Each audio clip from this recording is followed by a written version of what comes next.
Hey guys, मेरा नाम शरण है और सबका स्वागत है मेरे इस चैनल पर क्लियर से विद शरण। अगर आप लोग नए हैं तो बता दूं कि हम इस चैनल पर क्या करते हैं। मैं डेली बेसिस पे यहाँ पे नीट एम्स जिपना के लिए बायोलॉजी एमसीक्यूज अपलोड करता रहता हूँ ताकि इन एग्जाम से पहले आपकी अच्छी खासी रिवीजन और प्रैक्टिस हो जाए।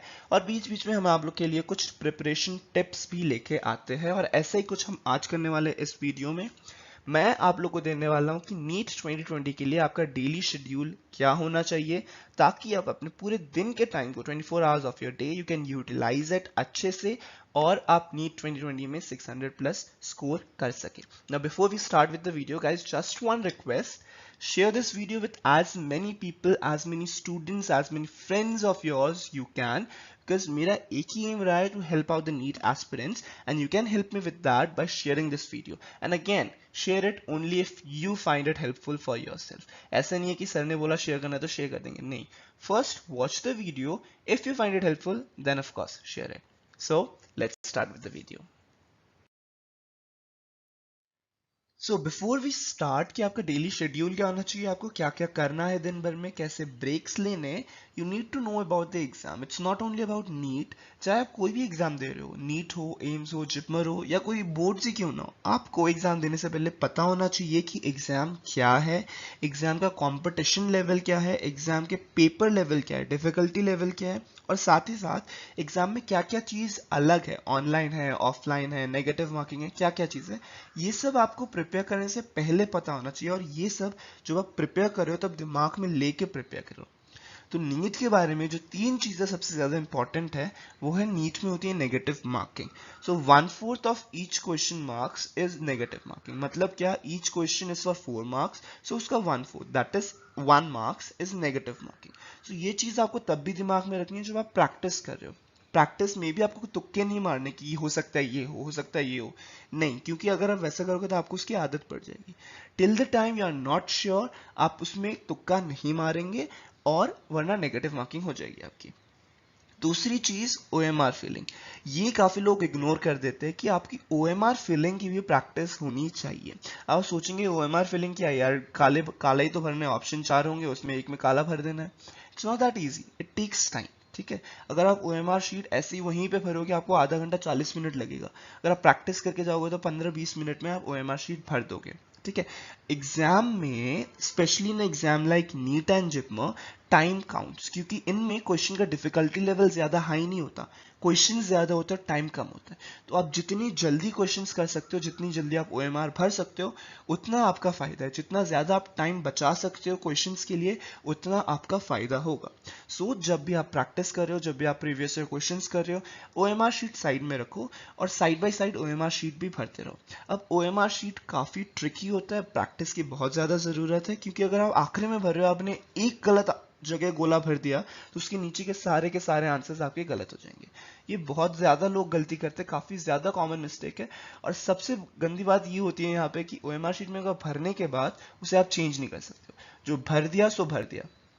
ठीक है, सो OMR शीट की फिलिंग की प्रैक्टिस कीजिए. और जब आप OMR शीट भर रहे हो उसे मजाक में मत लो, सीरियसली फोकस होके उसमें भरना. ठीक है. और तीसरी चीज, जैसे कि मैं बता चुका हूँ, लिमिटेड टाइम है. जैसे कि NEET exam is for 3 hours, लेकिन ये एक्चुअली गलत है, क्योंकि नीट होता है ऑफलाइन. ऑफलाइन मतलब आपको OMR शीट भरनी है और उसमें आपको 20 मिनट से आधा घंटा तो लगेगा. अब 20 मिनट से आधा घंटा आपको जब OMR शीट भरने में लगेगा तो सॉल्व करने में कितना टाइम है आपके पास, 2.5 घंटा, 2.5 आवर्स. 2.5 आवर्स में you need to do 180 questions. So 180 minutes में you need to solve 180 questions. You're getting it? So it's a difficult, limited time. ठीक है, so आपको जहां से भी हो सके टाइम बचाने की कोशिश करनी है. और बायोलॉजी ऐसा होता है ना कि आपको आता है तो आता, नहीं आता तो नहीं आता. तो रीडिंग आपको बायोलॉजी में स्पीड इंक्रीज करनी पड़ेगी कि 40 मिनट 40 सेकंड 30 सेकंड में आपने एक क्वेश्चन पढ़ लिया. सो स्पीड आपको लानी पड़ेगी. अब दो इंपॉर्टेंट चीज बताऊंगा मैं, सब्जेक्ट्स बायोलॉजी और फिजिक्स केमिस्ट्री. ठीक है, बायोलॉजी जो होता है वो जो भी आएगा नीट देने, सबका फेवरेट सब्जेक्ट होगा, सबका स्ट्रॉन्ग सब्जेक्ट होगा. तो you can't get weak on biology.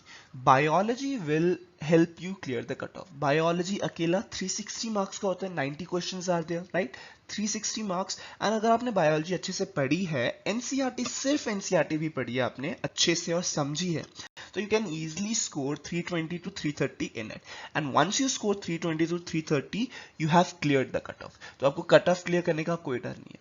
उसके बाद आता है आपका physics and chemistry. Now physics and chemistry के score will help you get a rank. Physics और केमिस्ट्री कितने कितने का होता है, 180 180, राइट। उसमें से if you are scoring 150 plus in both the subjects you can easily get a rank 150 150 300, and उसने यहाँ पे 330 स्कोर किया बायोलॉजी में, so you can easily get 600 plus. तो ऐसे आपको सब्जेक्ट वाइज अपने गोल रखने हैं कि आप कितना स्कोर करेंगे बायोलॉजी में, कितना स्कोर करेंगे फिजिक्स और केमिस्ट्री में, ताकि you get a rank, right. अब बायोलॉजी में practice, revise, study, read, revise ये सबसे ज्यादा इंपॉर्टेंट है, क्योंकि जितना आप रिवाइज करोगे उतना आपके दिमाग में बैठेगा। और एनसीईआरटी एक ऐसी बुक है ना कि आप एक बार पढ़ोगे आपको कुछ पॉइंट्स मिलेंगे, आप दूसरी बार पढ़ोगे आपको कुछ नए पॉइंट्स मिलेंगे, तीसरी बार पढ़ोगे आपको और ज्यादा नए पॉइंट्स मिलेंगे। आप जितनी बार पढ़ोगे आपको उतनी बार उस बुक में कुछ ना कुछ नया मिलेगा जो आपने पिछली बार नहीं मिला होगा। So keep on reading NCERT again and again. Physics and chemistry में you need to practice more. आपने एक बार रीड किया, ठीक है, उसके बाद you need to revise it, that's fine, but you need to practice again and again physics and chemistry, because physics and chemistry में होते हैं न्यूमेरिकल्स, एंड न्यूमेरिकल्स में डाइवर्सिटी बहुत ज्यादा होता है, वहां किसी भी टाइप का न्यूमेरिकल आ सकता है। So you need to practice more and more physics and chemistry. मैं ये नहीं कह रहा कि बायोलॉजी प्रैक्टिस नहीं करनी है, नहीं, बायो भी प्रैक्टिस करनी है, but focus more on physics and chemistry to get a rank for yourself. Now, I'll give you some tips कि सक्सेसफुल टाइम टेबल बनाते कैसे हैं। आई नो आप लोगों ने टाइम टेबल पहले भी बनाया होगा, बहुत सारे टाइम टेबल बनाए होंगे, बहुत सारे रिजेक्ट भी किए होंगे, टाइम टेबल बना के एक दिन फॉलो करके दूसरे दिन से भूल भी गए होंगे। ऐसा नहीं करना है यार। देखो, टाइम टेबल जो बनाते हो आप अपने लिए बनाओगे, ठीक है, तो आप ऐसा टाइम टेबल बनाओ जो आप फॉलो कर सकते हो। आप अपने आप को तो जानते ही हो, है ना। You know how much time you have, you know what your priorities are, you know आपको क्या क्या चीजें करनी है पढ़ाई के अलावा भी। सो टाइम टेबल उसी हिसाब से बनाओ कि मैं इतना घंटा पढ़ूंगा तो इतना घंटा मस्ती करूंगा। अपने हिसाब से टाइम टेबल बनाना है, क्योंकि you are the one who is going to follow it, ठीक है। सो टिप्स जो आपको याद रखनी है टाइम टेबल बनाते समय, सबसे पहले चीज, you need to know your strengths and weakness. Which subject is your strength, which subject is your weakness. Strength मतलब कौन सा सब्जेक्ट आपको इजी लगता है, कौन सा सब्जेक्ट पढ़ने में आपको मजा आता है। वीकनेस मतलब थोड़ा हार्ड लगने वाला सब्जेक्ट, थोड़ा बोरिंग लगने वाला subject. So you need to divide your time कि स्ट्रेंथ को आप टाइम दे रहे हो, फाइन, वीकनेस को आप ज्यादा टाइम दो ताकि वो आपकी स्ट्रेंथ बन सके, ठीक है। You need to know your strength and weakness before preparing any time table. Then don't be very strict. जैसे कि मैं बताता हूँ, टाइम टेबल यूजुअली लोग फॉलो क्यों नहीं कर पाते, इसलिए फॉलो नहीं कर पाते कि वो अपने आप से बहुत ज्यादा स्ट्रिक्ट हो जाते हैं, कहते हैं कि मेरे को इतना घंटा पढ़ना है विदाउट ब्रेक, या मैं ये करूंगा वो करूंगा। नहीं, टाइम टेबल आपको फॉलो करना है।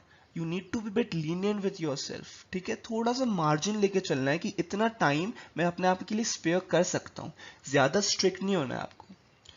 टेक एडिक्वेट ब्रेक्स, ठीक है। Time table, one of the major reasons why time table fail is because आप एक सब्जेक्ट पढ़ोगे, उसका दूसरा, उसका तीसरा, टाइम टेबल आप ऐसे बनाओगे, नहीं बनाना ऐसा। हर सब्जेक्ट के बाद एक ब्रेक लो, ठीक है। ब्रेक भले ही वो 15 मिनट का हो, भले ही वो 10 मिनट का हो, लेकिन ब्रेक लो। उस ब्रेक में आप कुछ भी करो, जाके मम्मी से बात कर लो, या फोन मत चलाना, एग्जैक्टली फोन नहीं चलाना उस ब्रेक में। उस ब्रेक में कुछ और करो, मम्मी से बात करो या फिर वॉशरूम चले जाओ या कुछ भी करो, लेकिन ब्रेक्स लो, छोटे छोटे ब्रेक्स लो। Then try your timetable at least for 21 days before rejecting it. ये it has been proven by research कि it takes at least 21 days, 21 दिन लगते हैं for a habit to set in.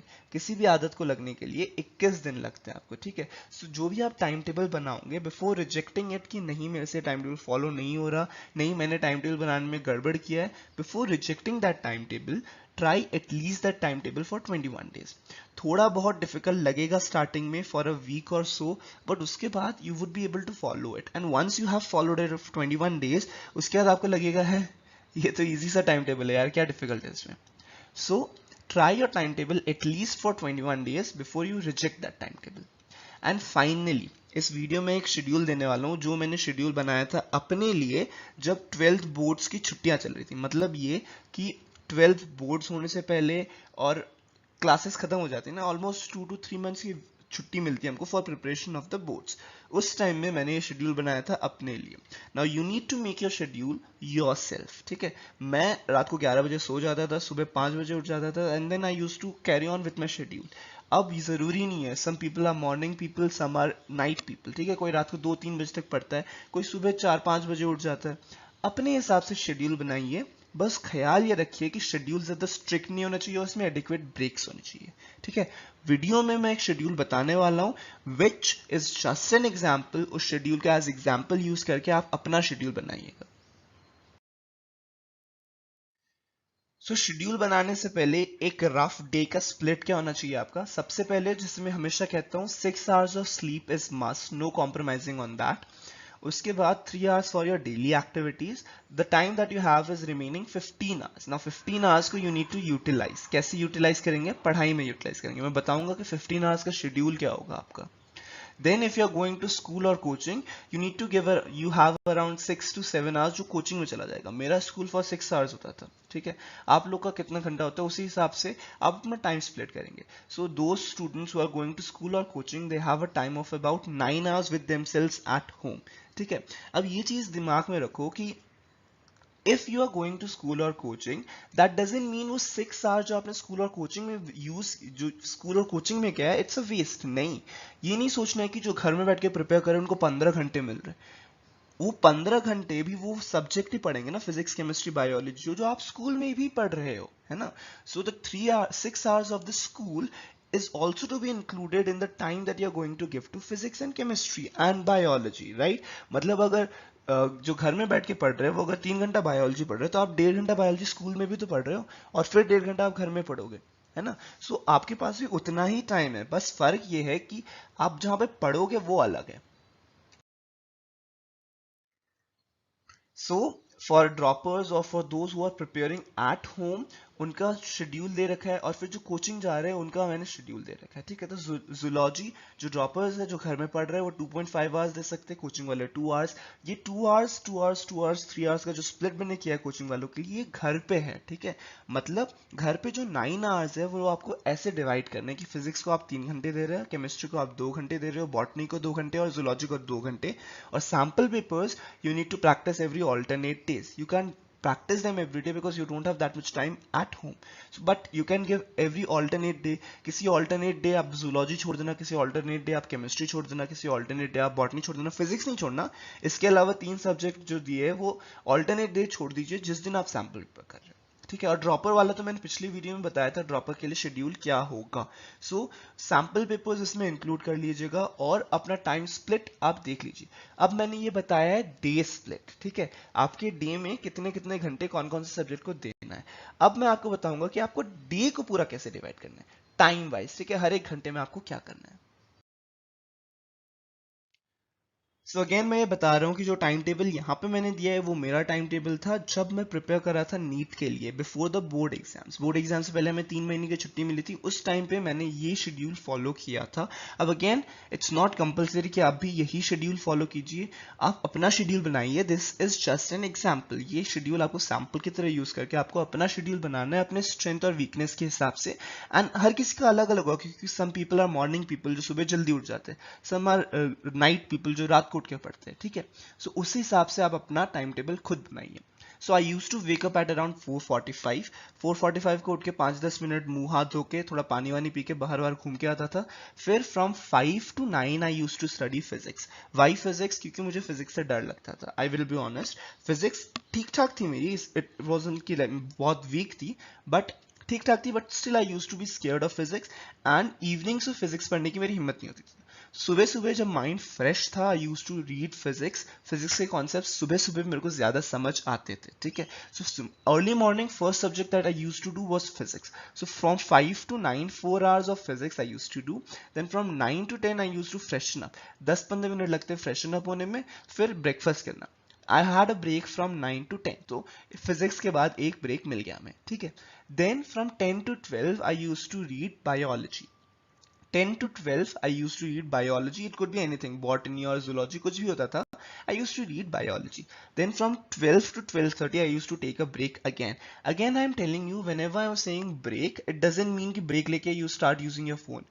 नहीं, फोन यूज नहीं करना है आपको। क्यों? क्योंकि फोन अगर आप यूज करना स्टार्ट करोगे तो आपका आधे घंटे का break will get converted to 1 hour and you won't even realize that, ठीक है। सो जो ब्रेक आपने दिया है वो 12 हाफ एन आवर का ब्रेक जो आप ले रहे हो, it needs to be strictly of half an hour. और उस हाफ एन आवर में आप कुछ भी करो, जाके मम्मी से बात कर लो या दोस्तों से बात कर लो, कुछ भी करो, बट फोन में इन्वॉल्व नहीं होना है। Then from 12:30 to 2 I used to study chemistry. From 2 to 2:30 I had a lunch break, ठीक है। अगेन केमिस्ट्री के फिर से एक ब्रेक आ गया। 2:30 to 4:30 it was biology again, this time जो ऊपर नहीं पढ़ा, मतलब अगर हमने 10 to 12:30 zoology पढ़ा तो 2:30 to 4:30 I used to read botany, ठीक है। Then from 4:30 to 5 it was a break again, half an hour का। From 5 to 7 I used to study chemistry, ठीक है। फ्रॉम 7 to 8 एक घंटा बायोलॉजी, यहाँ पे आई यूज टू डू रिवाइज। और ये कुछ नहीं कि जोलॉजी का रिवीजन, बॉटनी का रिवीजन, नहीं। आधे घंटे सुबह जो जोलॉजी पढ़ी उसकी रिवीजन और आधे घंटे शाम को जो बॉटनी पढ़ी थी उसका रिवीजन, दोनों का रिवीजन एक घंटे में हो जाता है, ठीक है। सो एक घंटे में I use to revise what I had read of the biology throughout that day. From 8:30, from 8 to 8:30 I used to had my dinner, and from 8:30 to 11, 2.5 hours I used to do a sample paper. Now it's not necessary that you solve the complete sample paper in 2.5 hours. Maybe you solve it at 2 hours, or maybe you're taking more than 2.5 hours. But remember one thing, as soon as it's 11 you need to go to bed. क्यों? क्योंकि सुबह आपको 5 बजे फिर से उठना है। ये एक दिन शेड्यूल फॉलो नहीं करना है, ये आपको हर बार throughout the NEET preparation follow करना है। ये चीज मैं हमेशा कहता हूँ, waking up time and sleeping time ये आपका फिक्स्ड होना चाहिए, ठीक है। मतलब आपको 11 बजे सोना है, आपने डिसाइड किया है, तो you need to sleep at 11 whatever happens. हो सकता है आपने सैम्पल पेपर पूरा कंप्लीट नहीं हुआ, किसी दिन का सैम्पल पेपर बहुत ज्यादा डिफिकल्ट था, आपसे बस 50% हो पाया 2.5 घंटे में, ठीक है, it's fine. But once you have decided that you have to sleep at 11, you have to sleep at 11, क्योंकि अगर उस दिन आप जागे कि नहीं मैं सैम्पल पेपर पूरा करके सोऊंगा, और उस दिन आपके 12 बज गए 1 बज गए वो करते करते, तो दूसरे दिन आप 5 बजे नहीं उठ पाओगे। और अगर दूसरे दिन 5 बजे नहीं उठ पाए तो वो आधे सैम्पल पेपर के लिए आपने दूसरे दिन का पूरा शेड्यूल खराब कर दिया होगा। सो वो नहीं करना है, ईगो पे बात नहीं लेनी है। कंप्लीट नहीं हुआ, it's fine. When it's 10:50 you need to close the doing sample paper, go wash your face and go to bed by 11। 11 to 5 6 hours sleep is must. So अगर हम देखें तो हमने 4 hour of physics complete कर लिया, 5 hours of biology वो complete कर लिया, 2.5 hour बॉटनी zoology जो मैंने बताया था। Then we completed 3.5 hour of chemistry, 2.5 hour of sample papers. And अगर आप देखें तो हमने हर सब्जेक्ट के बाद ब्रेक भी लिया है, फिजिक्स के बाद ब्रेक, बायोलॉजी के बाद ब्रेक, केमिस्ट्री के बाद ब्रेक, फिर से बायोलॉजी के बाद ब्रेक, तो हर एक सब्जेक्ट के बाद हमने ब्रेक भी लिया है, ठीक है। So you need to prepare your time table of daily schedule something like this, ताकि आप शेड्यूल फॉलो कर सके। अब यहाँ पे अगर मैं लिख देता कि फ्रॉम 5 to 9 फिजिक्स और 9 to 10 भी कुछ पढ़ रहे हो, 10 to 12 भी कुछ पढ़ रहे हो, तो आप वो फॉलो ही नहीं कर पाओगे। You need to have breaks between your subjects, right. So this is just an example, I am again saying this is just an example, prepare schedule of yourself. So those were some tips कि आपको अपना day split कैसे करना है, schedule कैसे बनाना है, और schedule मेरा क्या हुआ करता था at the time of NEET preparation. I hope you found all these things helpful, and if you did don't forget to share it with your friends, क्योंकि जितना आप शेयर करोगे उतना मेरा goal to help the NEET aspirants would be fulfilled. So that was it. Wish you all the best, guys. Keep studying hard. Do like and share this video if you found it helpful, and don't forget to subscribe to this channel for more of such videos that help you in your NEET preparation. And you know that every evening we are uploading MCQs. So if you want to get notified of those MCQs, click that bell icon. Thank you guys for watching. Bye bye.